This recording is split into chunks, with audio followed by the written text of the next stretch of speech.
episode of Words of Wisdom from the Wise. And today is going to be all about friends.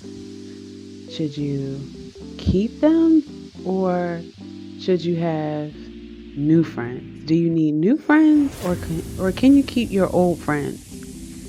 Well, after this episode, you're going to have to just be real with yourself to know if you should keep them or toss them and get some new friends.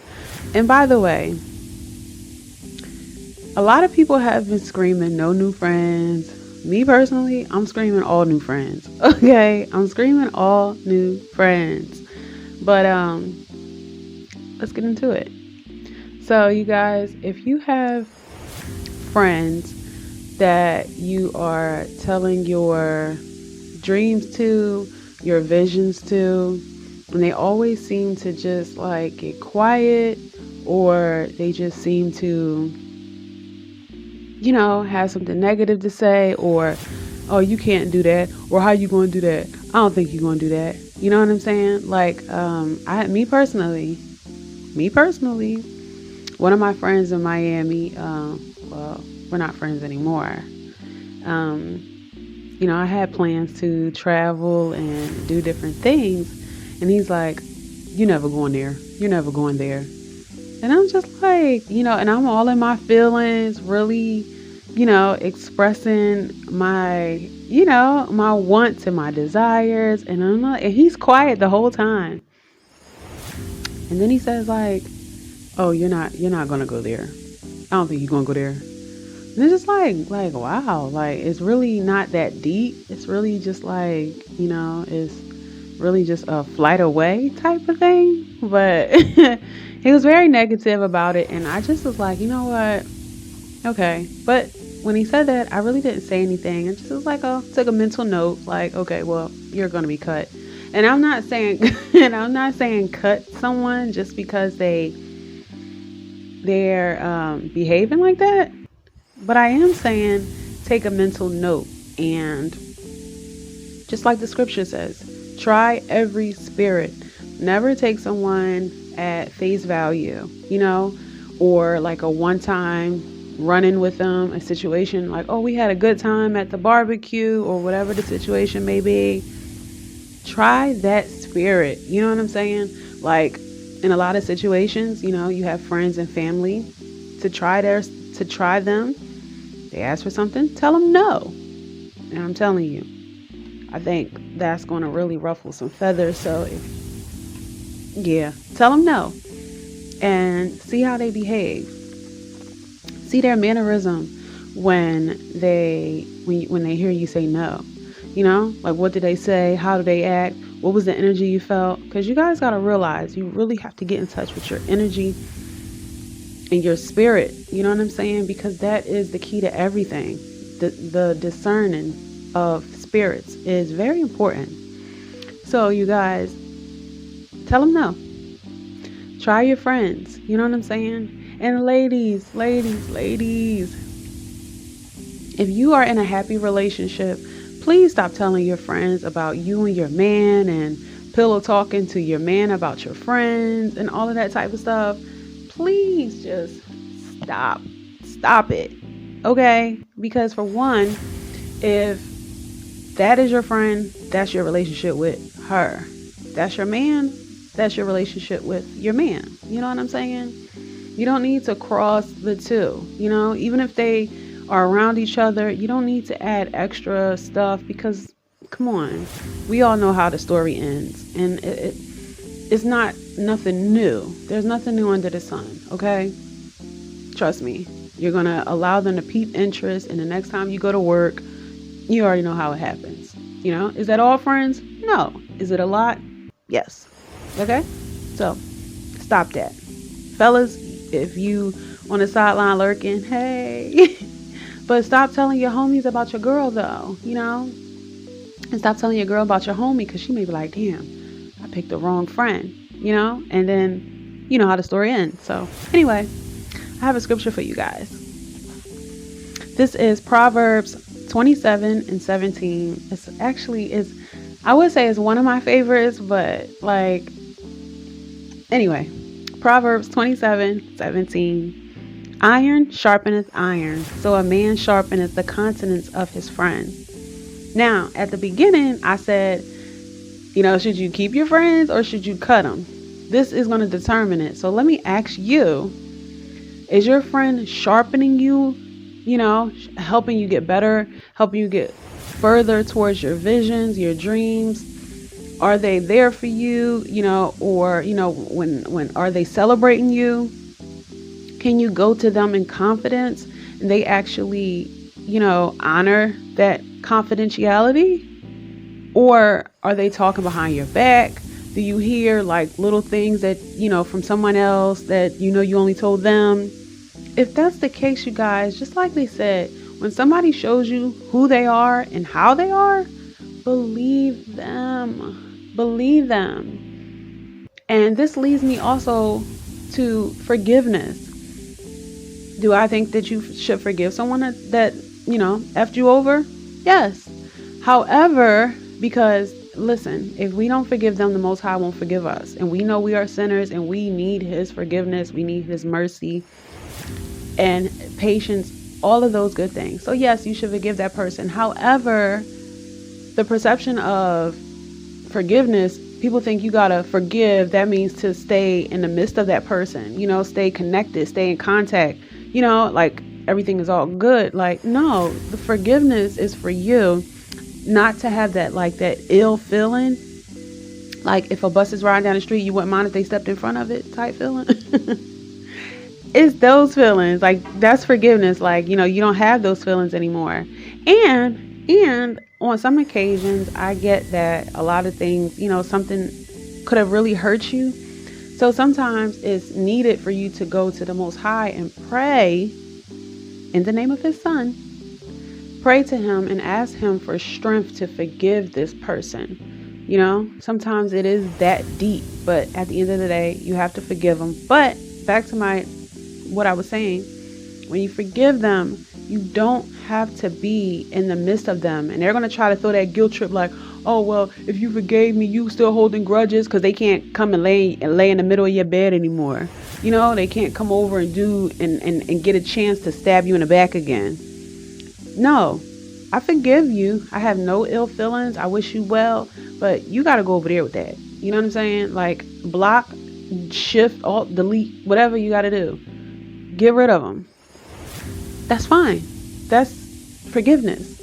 You forgive them. You don't want nothing ill against them, but don't give them the opportunity to come back and do it again. Because tell me, you guys, whenever you guys see this video, I want you to leave a comment below and just tell me, once you forgave somebody and didn't dismiss them, you forgave them and kept them in the midst of you and still giving them access to you, was the next betrayal not worse than the first one you forgave? Just leave a comment below. I want to know. Whenever you guys see this video, I don't care how old it is. I don't care when you see it. I want to know. Okay, so anyway, that's forgiveness. Forgiveness is that ill feeling. Get rid of them and don't let them play you again. Period. Move on with your life, not bitter, wholeheartedly, and know that you are amazing. I mean, come on. So anyway, you guys, is your friend sharpening you? Are they bringing you closer to the Most High? Can y'all go get a bag together? It was so many friends that I've had. We was always able to make some money together. I like that because my love is attached to money. Scripture say where your heart is, there will your treasure be also. So if I'm going to be kicking it with my friends, then we need to be making some money together. You know what I'm saying? And certain friends, they didn't want to make no money together. They just want to spend money together. And I'm like, you know what? No, because that's not my nature. You know what I'm saying? Just to go out and spend money. First of all, I really don't even like going out spending money like that all crazy. But, I'll throw up a couple, whatever, at times. But that's not really my thing. You know what I'm saying? I would rather invest or do something that I'm going to get a return on it. You know what I'm saying? So is your friend just calling you to go hang out, to just blow a bag, and you can't ever go get a bag? You know what I'm saying? I think you might need to reconsider that friendship. Is that friend always doing crazy stuff, around your man? You might need to consider that friendship. When you speak that name out into the universe, like just out there, just say the name. What feelings conjure up within you? What feelings come within you when you hear that person's name? You know what I'm saying? That's actually a good way to see how you feel about somebody, like internally. So you guys, you can't be afraid to ruffle some feathers. You know what I'm saying? Like, it's okay. Yeah, they're going to be mad. Look at Pharaoh when Moses went over there to release us, our forefathers, from Egypt. You know what I'm saying? Pharaoh didn't want to let us go. And it's going to be the same way with you, because you are the children of Israel. It's going to be the same way with you. Okay? The toxic people, they're not going to want to let you go. They're going to try guilt. They're going to try shaming you. They might even try exposing you and posting up old stuff and all of this other type of stuff. But you got to be willing to be like, you know what, whatever. You know what I'm saying? Like, send it. Bring it. That's how you have to be. You know what I'm saying? That's how you have to be. You can't be worried about it. It is what it is. It is what it is. But at the end of the day, you've broken that soul tie, whether it's with a friend, a relationship, you've broken it. You have to allow your friends to sharpen you, make you wiser, make you stronger, make you better. That's the whole point of having friends, because you're going to be like the ones that you are around the most. So if you're around somebody who's not feeding important good things into your soul, life and death is in the power of the tongue. So if they're not speaking life into you, they're killing you softly. You know what I'm saying? And I know that may sound like, oh, it's so extreme, but it's the truth. It's the truth. Life and death is in the power of the tongue. So if they're not speaking life into you, they're speaking death inside of you. And it's only a matter of time before you pick up those bad habits and you are diverted off your path that the Creator has for you. So get around some good friends. Get around people that's going to see you grow, that want to help you grow. Get around some people that believe in you. And 9 times out of 10, the people that believe in us is going to be strangers. And I know we heard that all the time, a lot of times, but it's the truth. We have to accept it. We just have to. So realize that. Don't be afraid to go alone. Don't be afraid to cut people off. They're going to be mad, but that ain't your business. It's not your problem. At the end of the day, you should not be in a place where you're not celebrated. They're not happy to see you. They're not, you know what I'm saying? Like, no, they're just tolerating you. Get from around them people. Get from around them people, because it is billions of people out here that would love to meet who you really are. You don't have to go around here and fake it. You don't have to be around drinking and smoking if you don't want to. You don't have to be doing all of these things. Iron sharpeneth iron. I have a scripture. 2 Corinthians 6:14. Be not unequally yoked together with unbelievers. For what fellowship have righteousness with unrighteousness? You're trying to do the right thing. They want to go party and have drinks and turn up and blow a bag. And what communion have light with darkness? You're trying to walk in your purpose. You're trying to do what the Most High is calling you to do. And what? They're like, no, don't do that. Or trying to shame you for wanting to do that. Or trying to shame you for being on your feminine journey. Or trying to shame you for wanting to be better. Oh, you changed. Oh, you damn right I changed. You haven't? Yes. Like, when are you going to change? Yes, you change. Like, everything else in the world changes. But people, fake friends, try to shame you for changing. Girl, get rid of them. Get rid of them. Fellas, if you want a sideline, get rid of them. Get rid of your fake friends that don't want to see you grow, because you're growing and they aren't, and they're jealous. Okay? And it's only a matter of time before you build something up with them around and they just tear it down. You think about it. You take years to build something up and days to tear it down. Don't let that be you, please. Okay? Remember, iron sharpeneth iron. Don't be unequally yoked with people who are not going the same way that you are going. It's just a known fact. It's not good. Like attract like. Get your spirit together so you can attract better. Treat yourself better so you can have better. And I guarantee you will have better. So you guys, that's all I have. Hope you were edified. Remember to stay prayed up. Sin not. Remember, the kingdom is at hand. See you guys later.